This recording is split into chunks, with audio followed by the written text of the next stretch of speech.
4 remèdes avec des épices appuyés par la science. Beaucoup des propriétés des remèdes avec des épices ont été appuyées par la science.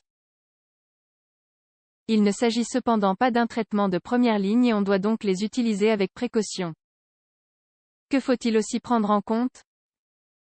Les épices sont connues dans la majorité des foyers grâce à leurs applications culinaires et médicinales.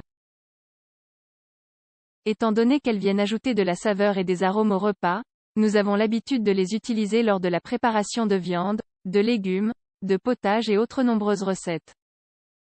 Par ailleurs, par tradition, nous préparons aussi des remèdes contre différents maux et affections. Mais leurs propriétés médicinales ont-elles été prouvées? Que nous disent les recherches scientifiques à ce sujet?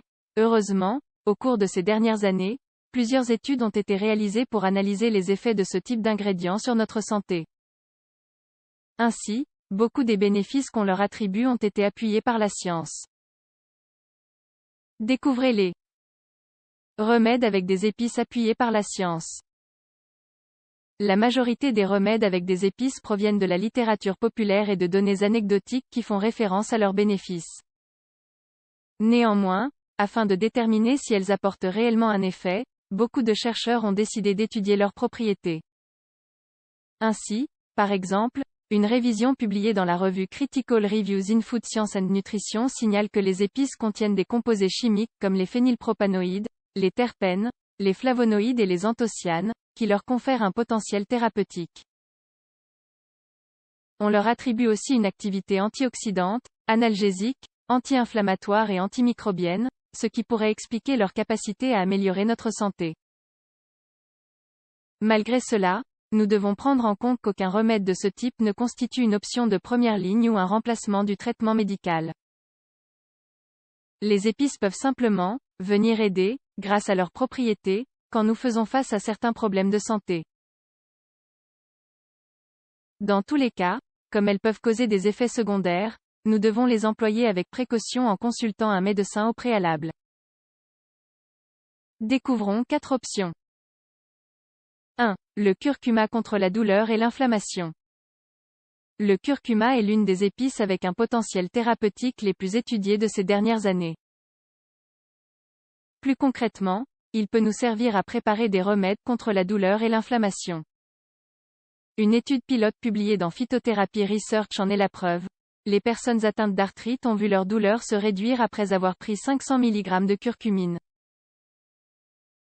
D'autres études appuient ces mêmes effets et suggèrent que le curcuma peut être aussi efficace que l'ibuprofène contre la douleur en cas d'ostéoarthrite du genou. Dans tous les cas, davantage d'études sont nécessaires.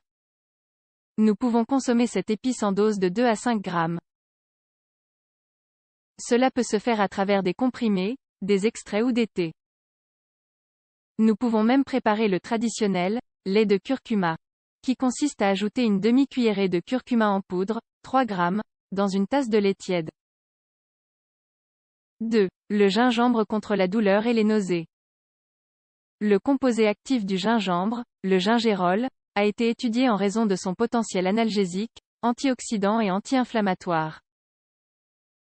Ainsi, une révision systématique publiée dans Nutrition Journal signale que ces extraits sont utiles pour réduire la douleur chronique subjective sans le risque des médicaments anti-inflammatoires non stéroïdiens, AINS.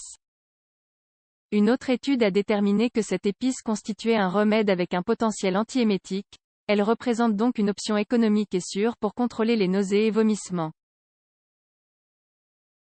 Néanmoins, d'autres études sont nécessaires pour déterminer la dose adéquate. Nous pouvons prendre du gingembre en quantité modérée, en ajoutant une cuillerée de cette épice râpée, 5 grammes, dans une tasse d'eau.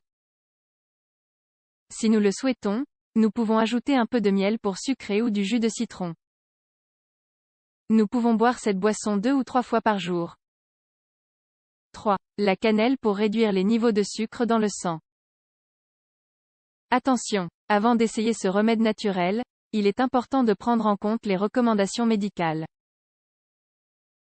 Même si les études suggèrent des bénéfices de la cannelle dans le contrôle du glucose, nous ne devons pas en prendre dans des quantités excessives et nous ne pouvons pas non plus l'utiliser pour remplacer les médicaments. Si nous sommes sous traitement médical, il vaut mieux consulter notre médecin pour écarter toute interaction. Maintenant que cela a été précisé, voyons ce qu'en disent les études. La cannelle contient une substance appelée cinnamaldéhyde, à laquelle on attribue un grand nombre de ses propriétés. Une étude publiée dans Journal of Diabetes Science and Technology indique que la cannelle contribue à augmenter la sensibilité à l'insuline et le transport du glucose. Par ailleurs, elle améliore le taux de glucose chez des sujets en bonne santé et a des effets bénéfiques chez des patients avec un syndrome métabolique. Une publication de la revue médicale Diabète, Obesity and Metabolism souligne également que les études ont démontré que cette épice pouvait réduire le glucose dans le sang à jeun entre 10 et 29% chez des patients diabétiques. La dose recommandée va de 1 à 6 grammes par jour. Nous pouvons l'ajouter dans des infusions, des smoothies et autres préparations. L'essentiel est d'éviter de trop en consommer. 4. Le piment de Cayenne contre la douleur. Parmi les nombreux remèdes avec des épices qui existent, ceux élaborés à base de piment de Cayenne font partie des plus acceptés. D'ailleurs, on utilise actuellement ces extraits pour l'élaboration de produits pharmaceutiques. Ceci se doit à un composé actif qu'il contient, la capsaïcine, qui lui confère des effets analgésiques et anti-inflammatoires. Une révision publiée dans la revue Molécules souligne que les études ont confirmé que la capsaïcine était utile pour soulager la douleur.